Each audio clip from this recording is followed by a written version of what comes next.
भारतीय ध्वज को सलूट करेगा। जन गण मन अधिनायक जय हे भारत भाग्य विधाता। पंजाब सिंध गुजरात मराठा द्राविड़ उत्कल गंगा। विंध्य हिमाचल यमुना गंगा उच्छल जल तरंगा। तब शुभ नामे जागे तब शुभ आशीष मांगे। गाए तब जय गाथा जन गण मंगलदायक जय हे भारत भाग्य विधाता। जय हे जय हे जय हे जय जय जय जय हे। भारत माता की, भारत माता की, वंदे वंदे। जय साहब, गेट को मत बंद के लिए अनुमति चाहता हूँ। जय साहब।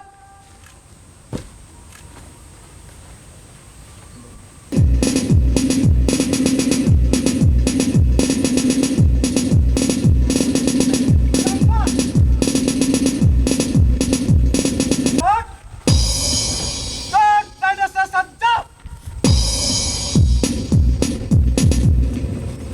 मेमोरियल प्लाटून सामने से तेज चल।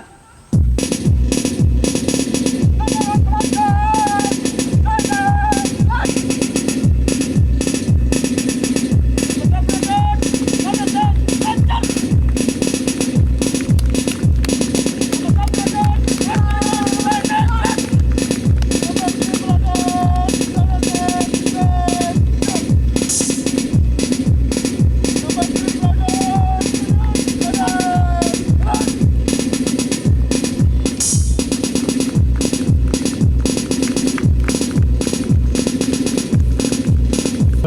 यहाँ से हम लोग विवेकानंद थिएटर की ओर प्रस्थान करेंगे, जहाँ पर सांस्कृतिक प्रस्तुति संपन्न की जाएगी।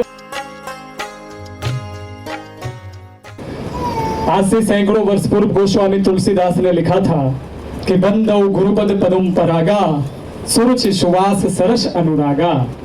ऐसे आप सभी गुरुजनों को हम शिष्यों की ओर से बारंबार प्रणाम नमस्कार। आजादी का यह अमृत महोत्सव हम सभी मना रहे हैं और यह अमृत महोत्सव के बहाने हमें यह अवसर मिला है कि हम अपनी अस्मिताओं पर गर्व कर सके। राष्ट्रकवि मैथिली शरण गुप्त ने भारत भारती में लिखा था कि हम कौन थे क्या हो गए और क्या होंगे अभी। आओ विचारें आज मिलकर ये समस्याएं सभी। यद्यपि हमें इतिहास अपना प्राप्त पूरा है नहीं, फिर भी हम कौन थे यह ज्ञान अधूरा है नहीं। हमारे साथ संचालन कर रही हैं आलिशा पाठक, जो कि जन संचार विभाग की छात्रा हैं। Thank you so much, Nachiketa. Extremely delighted to be sharing this platform with you.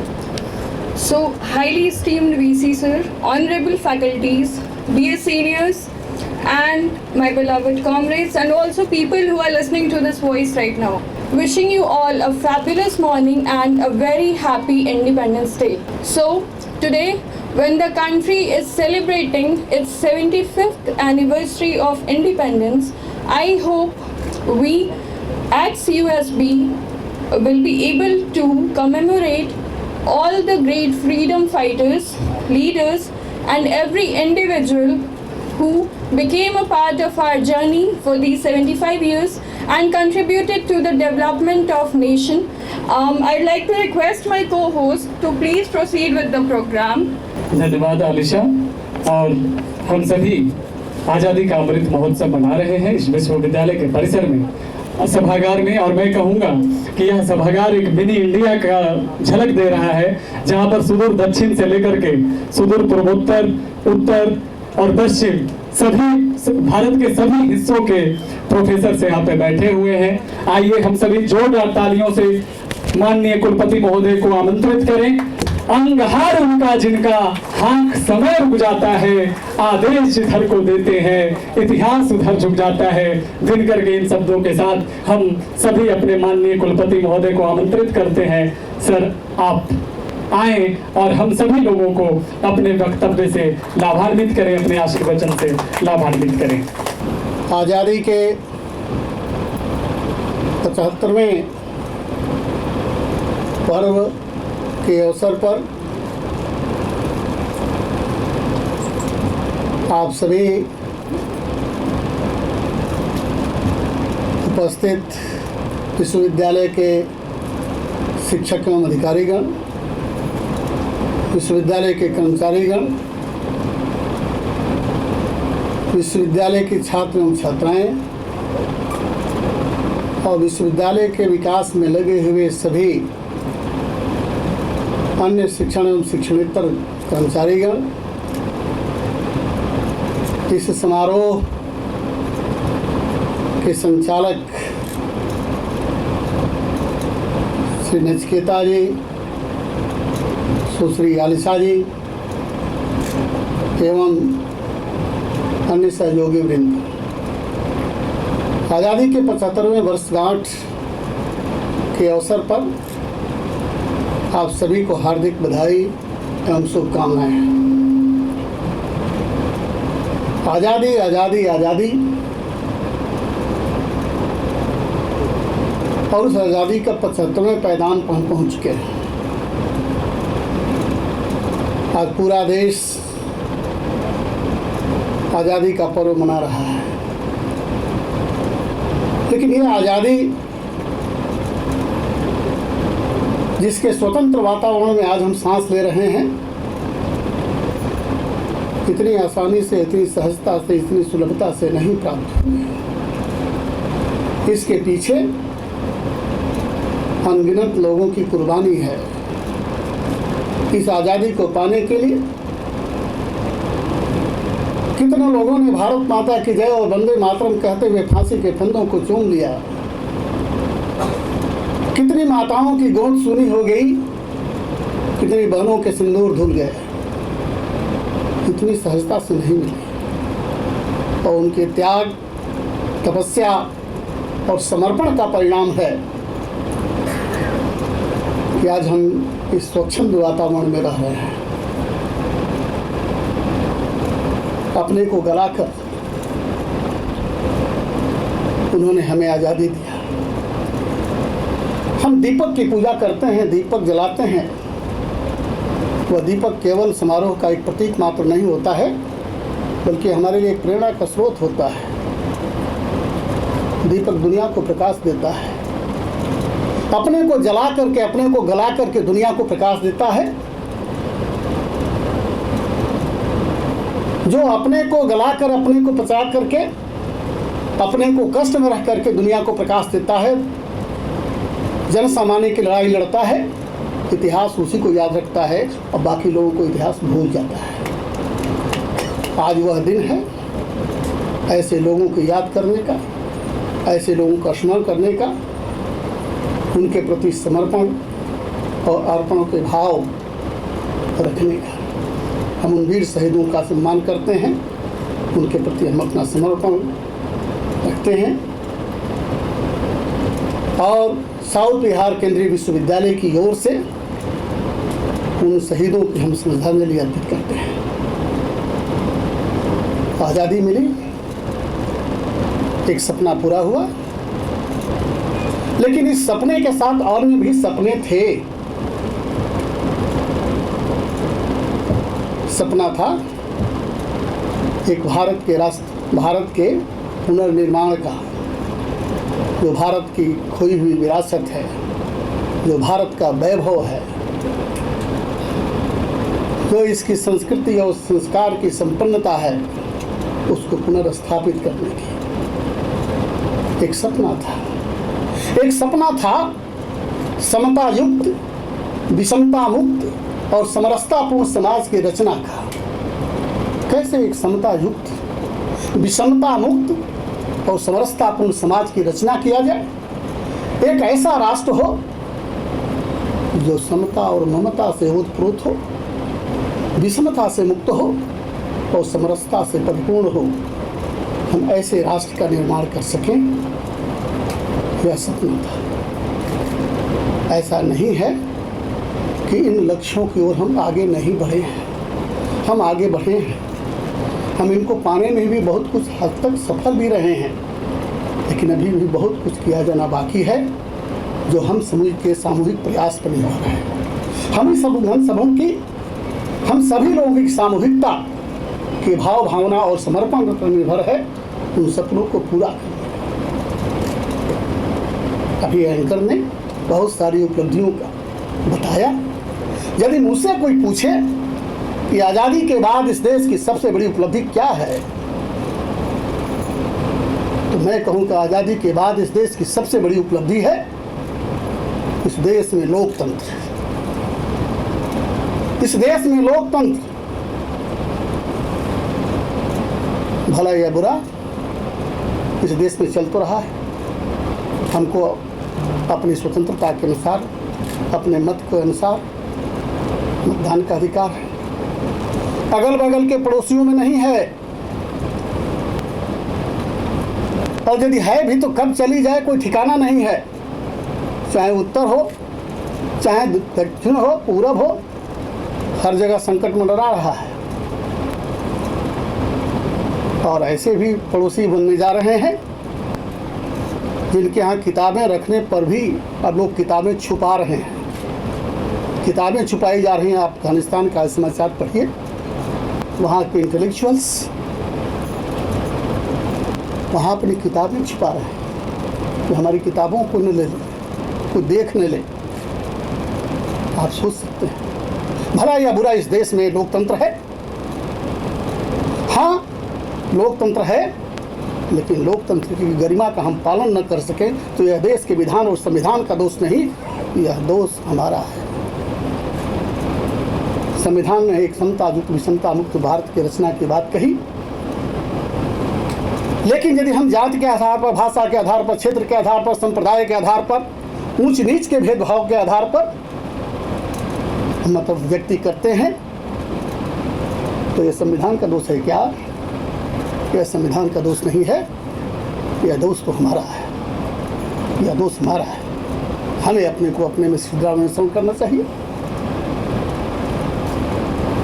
तो भला या बुरा, यह दुनिया के सामने एक प्रतिमान है, एक मानक है। हमारे यहाँ लोकतंत्र है, लोकतंत्र चल रहा है। आज़ादी के बाद पूछे हमसे कोई कि दूसरी सबसे बड़ी क्या उपलब्धि है, तो मैं कहूँगा कि हरित क्रांति। आपको याद होगा यह देश अनाज का आयात करता था, आयातक था। आज तो ये अखबारों के स्रोत को हम यहाँ पर उद्धृत करें, कोट करें, तो पूरे दुनिया को 6 महीना तक भोजन कराने के लिए इस देश में खाद्यान्न मौजूद है। और इसीलिए आज अपने यशस्वी प्रधानमंत्री ने कहा कि किसान देश की शान है। यह बहुत बड़ी उपलब्धि है, बहुत बड़ी उपलब्धि है कि आज हम खाद्यान्न के मामले में निर्भर ही नहीं, केवल आत्मनिर्भर नहीं, बल्कि हम निर्यात की पोजीशन में हैं। यह दूसरी उपलब्धि है। तीसरी उपलब्धि कोई हमसे पूछे तो मैं कहूँगा कि तीसरी सबसे बड़ी उपलब्धि है इस देश की राष्ट्रीय सुरक्षा। इस देश ने निर्णायक लड़ाई लड़ी है, निर्णायक लड़ाई लड़ी है।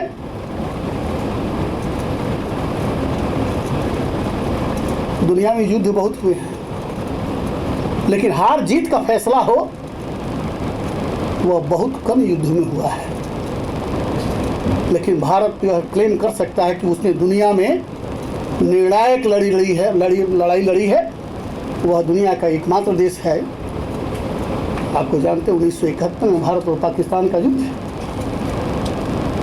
इसमें पाकिस्तान के 90,000 सैनिक सिर झुकाए हुए, हाथ पीछे किए हुए अपने सारे हथियार डाल दिए अपने जनरल के साथ। यह दुनिया का अप्रतिम उदाहरण है, दुनिया में ऐसा उदाहरण नहीं मिलेगा। वो हमने निर्णायक लड़ाई लड़ी है, हमें इस पर गौरव है, हमें गर्व है। अभी हमने देखा कि अब हर क्षेत्र में हम आगे बढ़ रहे हैं, हर क्षेत्र में आगे बढ़ रहे हैं। अभी आलिशा ने अपने खेल की उपलब्धियों को बताया। 131 वर्षों के इतिहास में ओलंपिक के ये पहली बार ऐसा हुआ है जब सर्वाधिक मेडल भारत को मिला है। यह देश के लिए सबसे बड़ी उपलब्धि है और मैं उस जज्बे को सलाम करता हूं चोपड़ा को। उसने कहा कि यह मेडल मेरा नहीं, यह मेडल देश का हो। यही भाव भावना देश के लिए काम करने के साथ होनी चाहिए। अनामिकता का भाव, नाम मेरा ना हो, नाम मेरे देश का हो, मेरे समाज का हो। इस अनामिकता के भाव से काम करना, एक सामूहिकता के भाव से काम करना, हमारे उत्थान में राष्ट्र का उत्थान, अपने उत्थान में राष्ट्र का उत्थान देखना, यही तो राष्ट्रवाद है। वही राष्ट्रीय लक्ष्यों को प्राप्त करने का साधन है। बहुत सारी उपलब्धियां हैं, लेकिन चुनौतियां भी कम नहीं हैं। चुनौतियां भी कम नहीं हैं, बहुत सारी चुनौतियां हैं। अभी भी हमने सपना देखा था एक समतायुक्त, विषमता मुक्त भारत की, लेकिन आज भी निर्धनता, निरक्षरता, अव्यवस्था का जीवन जीने वाले लोग हैं। ठीक है, हम इस भवन में हैं, लेकिन इस भवन के बनाने वालों को भी जरा उधर भी ध्यान देखिए, जो नींव के पत्थर की तरह से हैं। वो नहीं दिखाते हैं, ये दिखते हैं। जिन्होंने इसको निर्माण किया, जिसमें मजदूर के रूप में काम किया, उनके भी चेहरे पर मुस्कुराहट रहे, उनको भी एक गरिमामय जीवन मिल सके, उधर भी देखने की जरूरत है। उधर भी और बहुत सारे ऐसे लोग हैं। आज भी हिमवासी, गिरिवासी, आदिवासी क्षेत्रों में पहुंच जाइए, आपको अजीबो दृश्य मिलेगा। घूम लीजिए, ऐसे भी लोग मिल जाएंगे, ऐसी भी बहनें मिल जाएंगी जिनको लज्जा ढकने के लिए कपड़े नहीं मिलते हैं। लज्जा ढकने के लिए कपड़े भी नहीं मिलते हैं, आंखें नम हो जाती हैं, बंद हो जाती हैं। अभी ऐसा है क्या? यदि उन लक्ष्यों को हम प्राप्त नहीं करते हैं तो आज़ादी का सपना पूरा होगा क्या? हमको उधर भी देखना है। ये बहुत सारे लक्ष्य, हमारे अंदर एक भाव भावना होनी चाहिए कि जो है उजड़े भूले बिसरे वे सब तेरे अपने हैं। जो हैं उजड़े भूले बिसरे वो सब तेरे अपने हैं, इनके भी आंखों में कोई तेरे जैसे सपने हैं। यदि हम उनके सपनों को पूरा ना कर सकें तो आज़ादी का अर्थ अधूरा है। हमें उनको ध्यान में रख करके एक ऐसा भारत जो जाति और भाषा से, क्षेत्र से, संप्रदाय से मुक्त हो, ऐसे भारत का निर्माण करना। हम भारत माता की जय बोलते हैं, अभी भारत माता की जय जयकार किया हमने, वंदे मातरम किया। ठीक है, बहुत अच्छा है, भारत माता की जय जयकार होनी चाहिए, अच्छा भी लगता है। एकता का और सामूहिकता का भाव भी वो दिखाता है।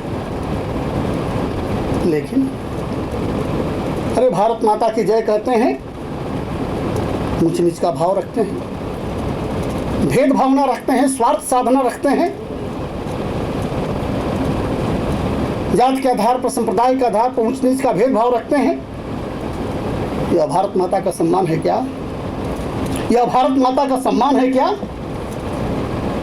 अरे यदि आप ऐसा करते हैं तो वह किसी व्यक्ति का अपमान नहीं है, वह किसी व्यक्ति का अपमान नहीं है, भारत माता के कोख का अपमान है, और भारत माता की कोख का अपमान करने वाले व्यक्ति को भारत माता की जय कहने का अधिकार नहीं है। यदि भारत माता की जय हम बोलते हैं तो वह केवल जय जयकार का विषय नहीं है, भारत माता का जय अपने आचरण में उतारने का विषय है। अपने आचरण में उतारें, यह स्वार्थ साधना और भेदभावना जो है उसको हम न्यूनतम करें, समाप्त करें। हो सकता है कभी कभी पीड़ा होती है कि क्या करें, हमारे अकेले करने से क्या होगा, हमारे अकेले से ये समाज बदल जाएगा क्या? ऐसा नहीं है। कुछ तो यह जड़ता की व्यवस्था समाप्त होगी, टूटेगी। यह जो सामाजिक बुराइयां हैं, ऊंच नीच का भाव, अंधविश्वास, कन्या भ्रूण हत्या, दहेज प्रथा, ये सामाजिक बुराइयां ये भारत माता के सीने पर कलंक हैं। कुछ तो इन पर हम चोट करें, क्योंकि बिना इस पर चोट किए आज़ादी का अर्थ अधूरा रहेगा। चोट करें। हो सकता है, लगता है कि हमारे अकेले करने से ऐसा क्या होगा। ठीक है, हम परिवार से शुरू करेंगे, हम अपने घर से शुरू करेंगे, हम अपने विश्वविद्यालय से इस पर शुरू करेंगे। हम अपने विश्वविद्यालय से ही इस पर चोट करेंगे। अरे कुछ तो ये जड़ता की व्यवस्था कमजोर होगी, सकारात्मक भाव रखें। कुछ तो जड़ता की व्यवस्था समाप्त होगी, टूटेगी, और निश्चित रूप से टूटेगी। ये जड़ता की व्यवस्था और भारत माता के सीने का कलंक मिटेगा, मेरा अटूट विश्वास है। अकेले हम प्रहार करें या विश्वविद्यालय ही प्रहार करे सामूहिक ताकत से, कुछ तो टूटेगा। अरे कोई चट्टान 100 हथौड़े की चोट पर टूटती है, 100 हथौड़े की चोट पर कोई चट्टान टूटती है, तो इसका मतलब यह नहीं है कि 100वां हथौड़ा सबसे मजबूत था। इस 100 हथौड़े की चोट के पीछे 99 चोट है, और हर चोट ने उस चट्टान को कमजोर किया है। आइए प्रहार करें इस पर, इस जड़ता की व्यवस्था पर, इन सामाजिक बुराइयों पर, सामाजिक कुरीतियों पर, इस जड़ता की व्यवस्था को तोड़ें। तभी आज़ादी का असली लक्ष्य और निहितार्थ पूरा होगा। हमें प्रसन्नता है, मैं जब देखता हूँ विश्वविद्यालय को, कभी अखबारों में पढ़ता हूँ जिस दिन कि विश्वविद्यालय के एक छात्र ने, ला के छात्रों ने एक प्रतियोगिता में 4था स्थान प्राप्त किया। किसी की पुस्तक का प्रदर्शन USA में हुआ, किसी का कोई अच्छा पेपर छपा, तो मैं भी कहता हूँ, चारों ओर फ़ोन करता हूँ कि देखिए हमारे विश्वविद्यालय के बारे में ऐसा ऐसा निकला है, और विश्वविद्यालय अच्छा कर रहा है। अच्छा करें, अच्छी चीज़ों का हम प्रचार करें, अच्छाइयों का प्रचार चारों ओर फैलाएं, और पारिवारिक भाव से इस विश्वविद्यालय को चलाएं। परिवार में कोई कमजोरी होती है, परिवार में कोई दिक्कत होती है, तो हम उसको परिवार तक ही रखते हैं, परिवार के बाहर नहीं जाने देते हैं। वही विश्वविद्यालय के साथ भी लागू होता है। जो चीज़ें घर में लागू होती हैं, परिवार में लागू होती हैं, वही विश्वविद्यालय, यह विश्वविद्यालय एक परिवार है। हम अपनी कमजोरियों की चर्चा हम अपने अंदर करेंगे, उसको दूर करने का प्रयास करेंगे। हम अपनी अच्छाइयों को चारों ओर फैलाएंगे, अच्छाइयों को चारों ओर प्रस्फुटन करेंगे। इस अटूट विश्वास के साथ हम आगे बढ़ेंगे, निश्चित रूप से हमें सफलता मिलेगी। यह प्रसन्नता का विषय है कि आज़ादी का जब हम 75वां वर्ष मनाने जा रहे हैं, पूरे देश में अमृत महोत्सव मनाया जा रहा है। 75 सप्ताह में आज माननीय यशस्वी प्रधानमंत्री जी ने घोषणा की कि 75 वंदे मातरम ट्रेन चलने वाली है 75 सप्ताह में। क्या हम भी कुछ तय कर सकते हैं कि हर सप्ताह में कुछ अच्छा नया करेंगे? हम यहाँ सामूहिक रूप से सभी लोग बैठे हुए हैं,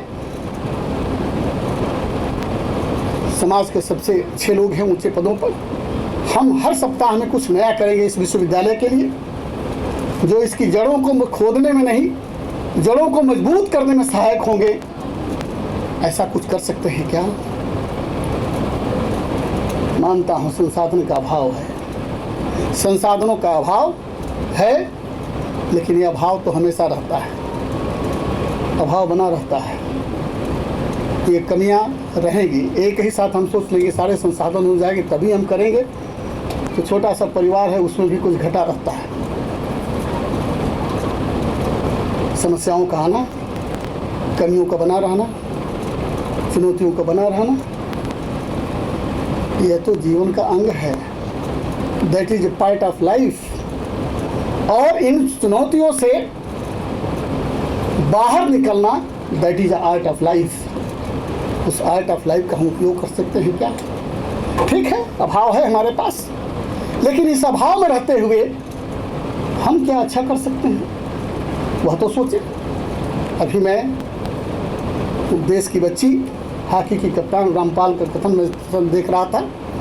उसने कहा उसके पिताजी तांगा चलाते हैं और तांगा चलाने वाली बेटी ओलंपिक टोक्यो में पहुंची, कैसे पहुंची होगी आप कल्पना कर सकते हैं। उसने कहा कि भरोसा कभी नहीं खोना, कभी भरोसा नहीं खोना, अपना भरोसा नहीं, अभाव में रहते हुए अपना भरोसा नहीं खोना चाहिए। मुझे बहुत अच्छा लगा। हम अपने स्थान पर रहते हुए क्या अच्छा कर सकते हैं। यह हमारे लिए सुखद उपलब्धि है कि जब हम आज़ादी का 75वां वर्ष मनाने जा रहे हैं, मना रहे हैं, तो एक नई शिक्षा नीति आई है। वह नई शिक्षा नीति केवल एक कुछ पन्नों का दस्तावेज नहीं है, कुछ पन्नों का संग्रह मात्र नहीं है, वह राष्ट्रीय शिक्षा नीति है। राष्ट्रीय शिक्षा नीति, राष्ट्रीय शिक्षा नीति है। और जो शिक्षा नीति होती है किसी दल की नीति नहीं होती है, किसी व्यक्ति विशेष की नीति नहीं होती है, किसी सरकार की नीति नहीं होती है, वह पूरे राष्ट्र की नीति होती है। सियासी की नीति की कोई आलोचना करता है क्या? यह राष्ट्रीय नीति होती है। देश की विदेश नीति जैसे है, देश की जो रक्षा नीति है, ठीक है उसी तरह से राष्ट्र की यह शिक्षा नीति है। और जब चीज़ कोई राष्ट्र की हो जाती है तो nation is first for ourself. Nation हमारे लिए सबसे पहला है, वह राष्ट्र की शिक्षा नीति है। हाँ, यदि उसमें कुछ जोड़ना चाहते हैं कि ये जोड़ दिया जाए तो अच्छा रहेगा, हम इस पॉजिटिव सोच पर सोचें, यह सकारात्मक सोचें। मुझे बहुत ही प्रसन्नता है, मैं तो प्रसन्न हूँ। मुझे तो आए हुए 15-20 दिनों हुए, लेकिन मैं देख रहा हूँ कि अभी जब एक वर्षगांठ पूरा हुई, पहली वर्षगांठ पूरी हुई नई शिक्षा नीति का, तो लगातार यूजीसी ने 7 दिनों तक एक थीम को लेकर के चर्चा चलाई। और हमारे विश्वविद्यालय के प्रोफेसर्स ने, हमारे विश्वविद्यालय के आचार्यों ने, उपाचार्यों ने, अन्य शिक्षकों ने बड़ी तन्मयता से उसको सुना और उन्होंने भी वेबिनार आयोजित किया। हम जल्दी ही उसका रिकमेंडेशन इससे कर सकेंगे। कुछ अच्छा सोचेंगे, एक रचनात्मक भाव रखेंगे तो निश्चित रूप से कुछ परिवर्तन किया। मैं खेलों के लिए विशेष रूप से कहना चाहूँगी, यहाँ मेरे बच्चे भी कुछ बैठे होंगे तो सुनेंगे। यह स्थान की सीमा है और कुछ ऐसा कालखंड चल रहा है जिससे हम विवश और मजबूर हैं, नहीं कर सकते, सबको बैठा सकते, लेकिन उनके तक इस भारत के यशस्वी प्रधानमंत्री ने खेलो इंडिया मिशन शुरू किया है। अब तक कहा जाता था कि खेल कूद करना पढ़ाई में बाधक है,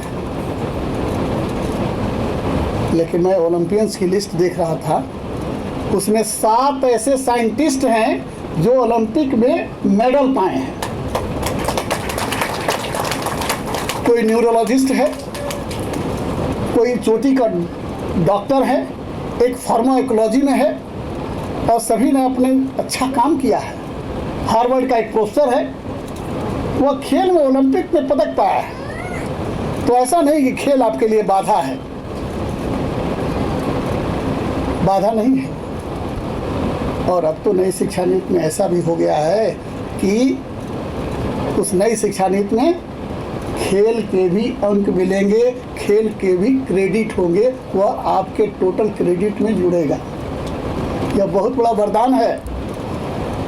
जो बेचारे खेल को देख करके भागते थे कि बस इस समय बर्बाद हो गया।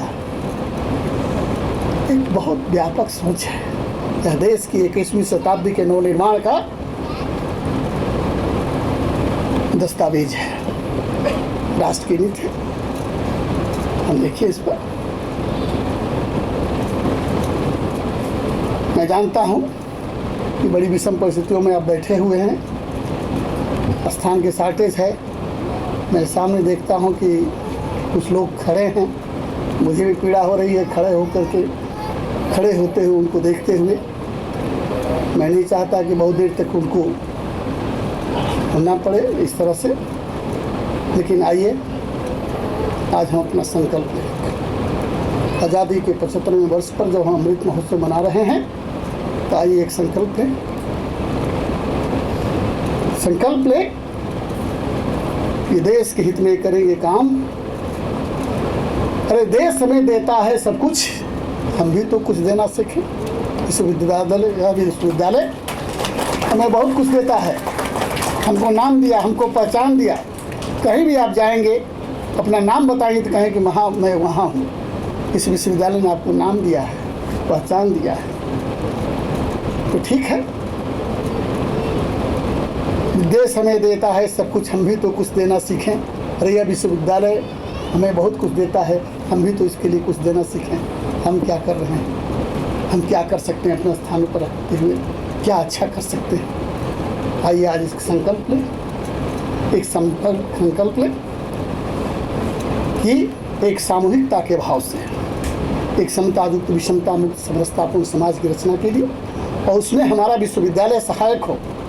क्योंकि यह विश्वविद्यालय की ऊंचाई बढ़ती जाए और विश्वविद्यालय में सुविधाओं का अंबार लगता जाए, लेकिन चारों ओर निर्धन निरक्षर विपन्न और विवश लोगों की कम्युनिटी हो, तो आपकी संपन्नता सुरक्षित है क्या? आप भी सुरक्षित नहीं हैं। तो हमारे इस कैंपस का उपयोग उस सामान्य वर्ग के लिए हो, कम्युनिटी के लिए है। कैंपस फॉर कम्युनिटी, यह भी एक सोच है। आइए संकल्प लें कि हम अपने विषय ज्ञान का उपयोग हम उसके लिए भी करेंगे। हमें जहाँ तक हो सका भगवान ने आपको सक्षम और दक्ष बनाया है, आपको समर्थ बनाया है, तो जीवन में यह हमेशा लक्ष्य रखना चाहिए कि भगवान ने हमको जीवन में समर्थ और सक्षम बनाया, तो हमारी सक्षमता और सशक्तता का लाभ केवल हमारे लिए नहीं बल्कि इस देश के समाज के लिए और इस राष्ट्र के लिए भी मिले, ऐसा हम सोचें। संकल्प कि career building is must, but career building not for myself, not for my family only, but career building for the nation, for the society. यह हम लक्ष्य लेकर के चलें तो निश्चित रूप से हम कुछ नया करके दिखाएंगे। आइए आज संकल्प लें कि देश की आज़ादी के पीछे जो लक्ष्य थे उसको हम पूरा करने के लिए हर संभव अपने इस विश्वविद्यालय हर जगह हम अपने क्षेत्र में अपने स्थान पर रहते हुए हम क्या अच्छा कर सकते हैं उसके बारे में सोचें। संकल्प में, लेकिन संकल्प शब्द का मैं जब प्रयोग करता हूं तो बड़े सोच समझ करके कर रहा हूं। यह संकल्प, व्रत, प्रतिज्ञा, कसम, ये बड़े कठोर शब्द होते हैं, बड़े आसान शब्द नहीं होते हैं। अरे बात में रास्ता चलते हुए कोई कसम खाता है क्या? कोई सड़क चलते हुए प्रतिज्ञा करने लगता है क्या? नहीं। व्यक्ति के सामने जब कोई चारा नहीं होता है, व्यक्ति जब किन कर्तव्य विमूढ़ हो जाता है, उसके सामने कोई राहत नहीं दिखती है, तो वो संकल्प लेता है, प्रतिज्ञा करता है, कसम खाता है, संकल्प लेता है। अरे संकल्प वह है जिसका कोई विकल्प ना हो, संकल्प वह है जिसका कोई विकल्प ना हो। विकल्पहीनता की स्थिति में आदमी संकल्प लेता है। आइए आज हम इस अवसर पर संकल्प लें कि आज़ादी के पीछे जो स्वप्न और संकल्प था उसको हम पूरा करेंगे। हम अपने स्थान पर रहते हुए हम शिक्षा के क्षेत्र में हैं, इस पूरे विश्वविद्यालय एक शैक्षिक परिवार को एक परिवार मानते हुए एक दूसरे में के कमियों को परिपूरकता के आधार पर कि हमारी जो अच्छाई है उसमें पहुँचे, उसकी अच्छाई जो हमारे अंदर आए, यदि हमने ऐसा अपनाया तो निश्चित रूप से जिस उद्देश्य को लेकर के इस साउथ बिहार सेंट्रल यूनिवर्सिटी की स्थापना हुई है, इस क्षेत्र में लक्ष्यों को हम पूरा करेंगे।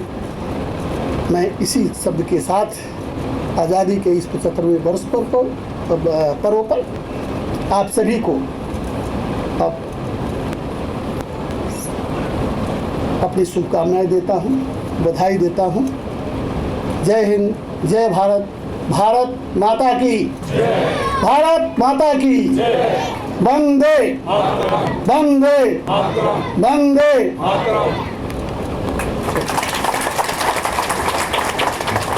हम सभी आगे बढ़ाएंगे। वरिष्ठ हैं, विशिष्ट हैं, विकास पुंज निष्ठ हैं, समग्र सृष्टि पृष्टि के जगत गुरु वशिष्ठ हैं। ऐसे हमारे माननीय कुलपति महोदय के प्रति हम सभी आभार व्यक्त करते हैं उनके संबोधन के लिए, उनके आशीर्वचन के लिए। ये भारत की विशेषता है, भारत की एकता और अखंडता इसी तरीके से अक्षुण्ण बनी रहे, इसकी कामना आज हम सभी लोग मिलकर के आज़ादी के इस अमृत महोत्सव के पावन अवसर पर कर रहे हैं। यह एक ऐतिहासिक अवसर है और हम अब सांस्कृतिक कार्यक्रम की प्रस्तुतियों की ओर बढ़ें, उससे पूर्व आलिशा हम लोगों के बीच में मौजूद हैं। Alisha. So, thank you so much, sir. I would like to welcome two really gorgeous ladies and my seniors, Miss Jayani Bhaumik from English Department and Miss Nazmi Perveen from Sociological Studies Department with their patriotic medley. So I would request everyone to please put your hands together and welcome them on the stage. Thank you.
विद्यार्थी समुदाय की तरफ से प्रस्तुति दी गई इस मंच पर अभी शिक्षकेतर कर्मचारी एडमिन ब्लॉक के प्रतिनिधित्व कर रहे हैं हमारे पीआरओ सर मुदस्सिर आलम सर, उनकी प्रस्तुति होगी। एक बार जोरदार ताली बजा करके पीआरओ सर का अभिनंदन करें। कर चले हम फिदा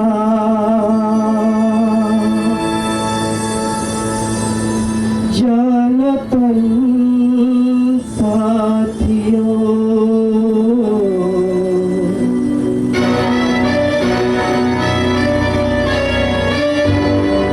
अब तुम्हारे हवाले वतन साथियों। कर चले हम फिदा जानो तन साथियों, अब तुम्हारे हवाले वतन साथियों। कर चले हम फिदा जानो तन साथियों, अब तुम्हारे हवाले वतन साथियों।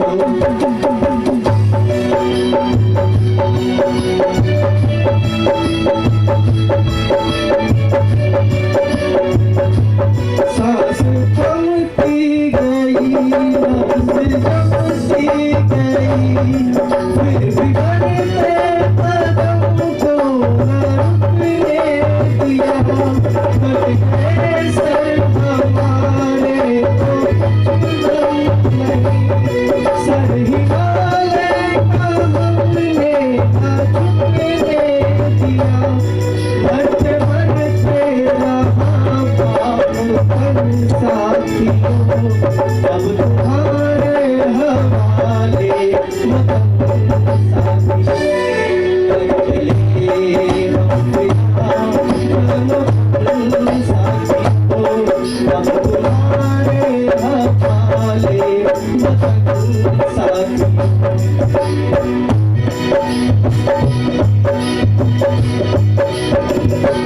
जिंदा रहने के मौसम बहुत है मगर जान देने की रुत रोज आती नहीं। उस हमारे इश्क दोनों को रसवा करे, वो जवानी तो खून में बहाती नहीं। आज धरती बनी है दुल्हन साथियों, अब तुम्हारे हवाले वतन साथियों। कर चले हम फिदा जानो तन साथियों, अब तुम्हारे हवाले वतन साथियों।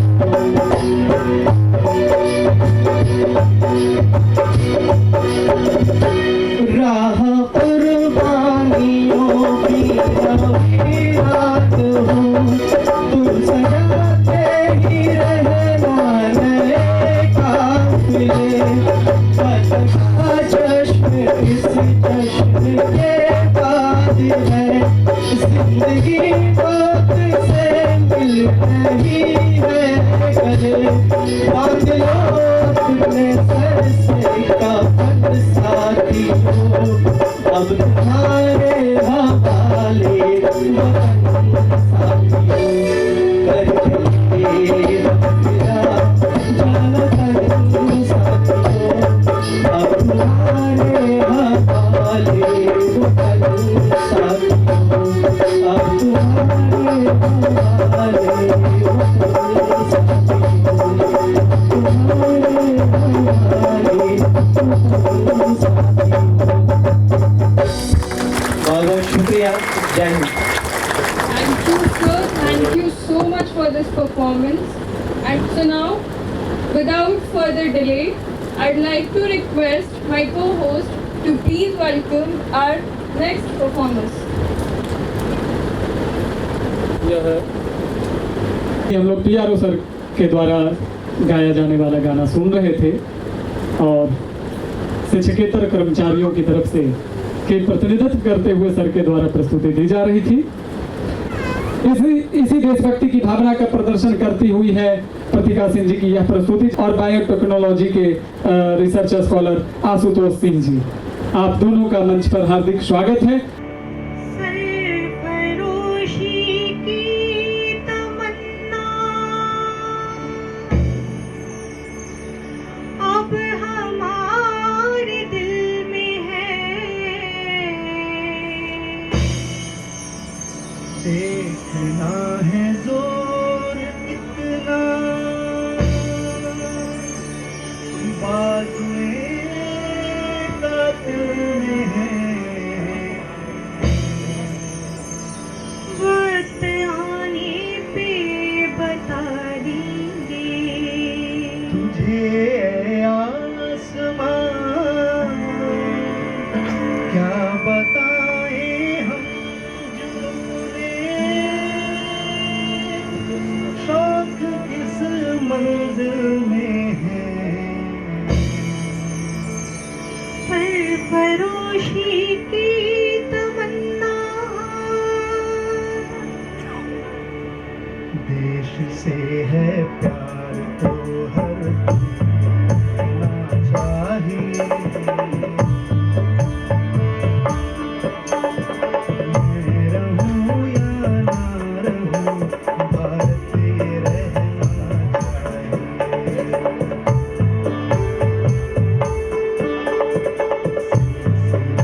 ये बात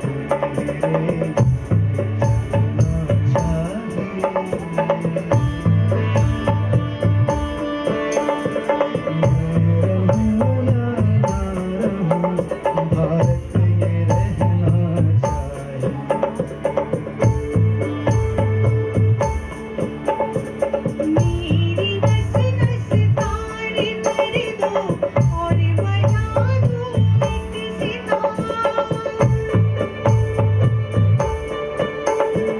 राग भारत मुझ पे छेड़ो झंझनाओ बार बार, झंझनाओ बार बार देश से ये प्रेम आंखों से छलकना चाहिए।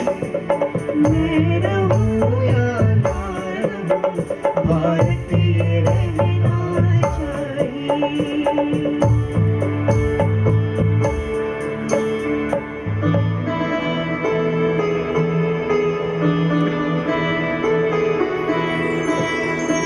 मेरे प्यारे वतन, मेरे बिछड़े चमन पे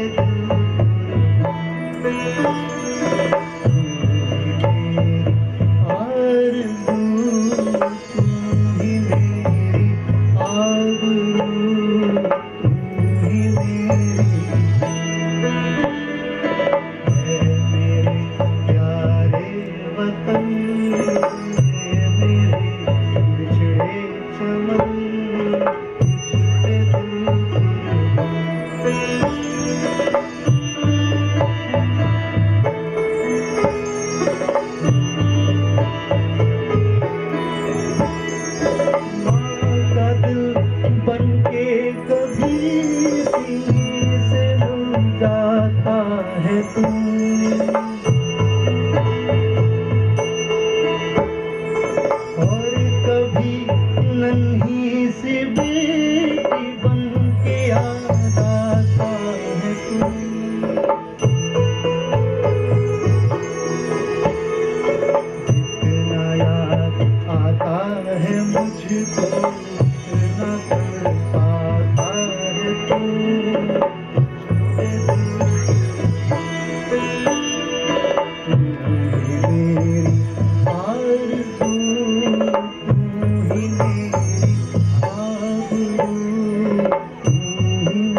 गुजरने वाली हवा बता, मेरा इतना काम करेगी क्या?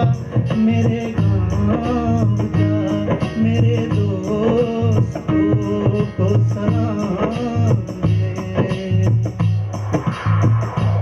मेरे गाँव में है जो वो गली जहाँ रहती है मेरी दिलरुबा, उसे मेरे प्यार का जान दे, उसे मेरे प्यार का जान दे।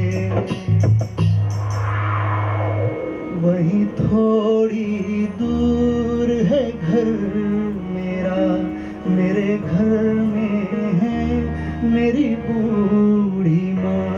मेरी माँ के पैरों को छू के तुम उसे उसके बेटे का नाम दे। ऐ गुजरने वाली हवा जरा मेरे दोस्तों मेरी दिलरुबा, मेरी माँ को मेरा प्यार दे, मुझे जाके तू ये प्यार दे। मैं वापस आऊँगा, मैं वापस आऊँगा अपने गाँव में, उसी छाँव में, माँ के आँचल में, गाँव के पीपल से, किसी के काजल से, किया जो वादा था वो निभाऊँगा। मैं एक दिन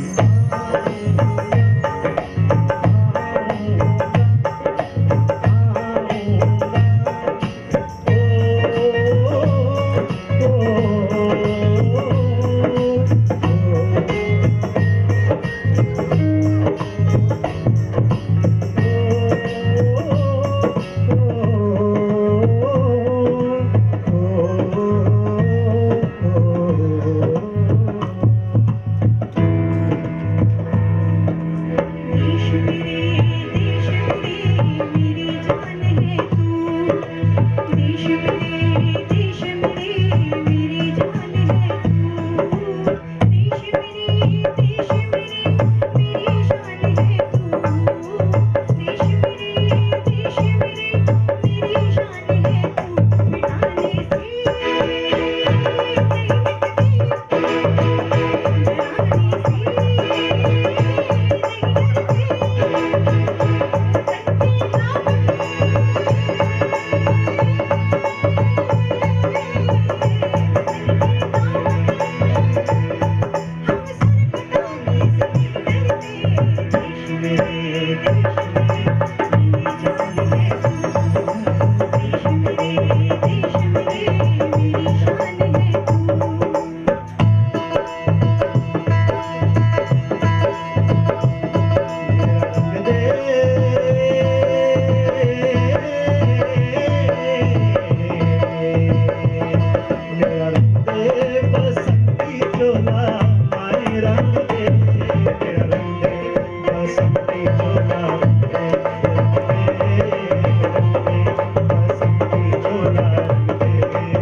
बसंती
Thank you so much. And now I'd like request Pratika D and Ashutosh Bhaiya to please come on the stage once again with their group to present Vande Mataram in front of us.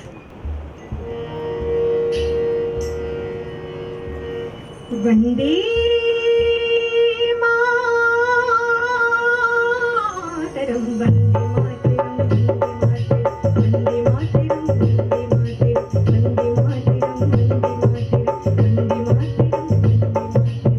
Vande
Mataram वंदे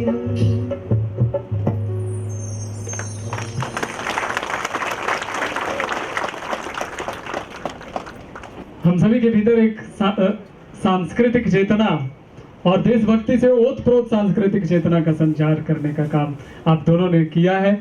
हम चाहते हैं कि इन दोनों के अभिनंदन में एक बार करतल ध्वनि से, ताकि इनकी हौसला अफजाई हो और इस सांस्कृतिक कार्यक्रम को सजाने की, संयोजन करने की जिनके ऊपर जवाबदेही होती है, जिनकी जिम्मेवारी होती है, हम सभी के मार्गदर्शक अनिल देवसर को मैं यहाँ पर बुलाना चाहता हूं कि वे इस कार्यक्रम का धन्यवाद ज्ञापन करें और हम सभी को अपने आशीर्वचन से संबोधित करें। जय Hind. I am extremely privileged, overwhelmed. Indeed, it is a proud occasion for me to have been proposed to vote of thanks. So, I, on behalf of entire CUSB fraternity, thankful to our Honorable Vice Chancellor, Professor Rameshwar Nath Singh, especially for his flamboyant speech and his blitzkrieg address. The takeaway from his speech is nation first principle rather than individual first principle. I am also heartily extend my welcome, thankful gratitude to Registrar Sir, Colonel Rajiv Kumar Singh, for his management and his all-round support and cooperation. I am also thankful to Dean Students Welfare, Professor Atish Parashar. I am also thankful to Controller of Examination, Ms. Rasmi Tripathi, for her support, supervision, guidance for the successful completion of this event, especially this great patriotic event. I am also thankful to faculty members, non-teaching staff who directly, indirectly contributed to this program, especially for its successful completion. I am also thankful to my students, my research scholars, who within a very short span of time prepared this great cultural patriotic event.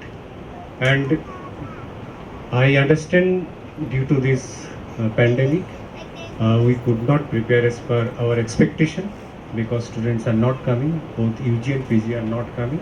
And I hope when they will come, there will be a versatile program, not only song, in other areas we also unveil, we will also explore our talent.